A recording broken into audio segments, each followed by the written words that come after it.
বেশ অনেক দিন পর একসাথে ছুটি থাকায় আজ আমি আমার এক মিষ্টি নন বেঙ্গলি বন্ধুকে সাথে করে নিয়ে চললাম কলকাতা সফরে।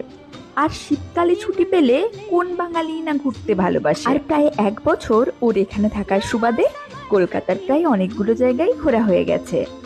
তাই আজ আমাদের গন্তব্য কলকাতা সায়েন্স সিটি। আর এখন বাজে দুপুরই 12টা মতো।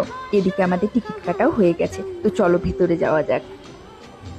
আর ভেতরে আজ বেশ ভিড়ও ছিল।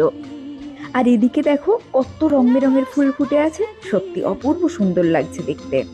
তারপর আমরাও চারদিকটা ঘুরে দেখলাম। কিছুক্ষণের জন্য যেন ছোটবেলায় সেই সমস্ত বিজ্ঞানের জগতে ফিরে গেলাম। তারপর ফুড কোর্ট থেকে সারলাম খাওয়া দাওয়া। এভাবে দুজনে মিলে খুব মজা করলাম, খুব সুন্দর কাটালাম আজকের দিনটা। আর বড় ভিডিও আসছে খুব তাড়াতাড়ি। Thanks for watching guys.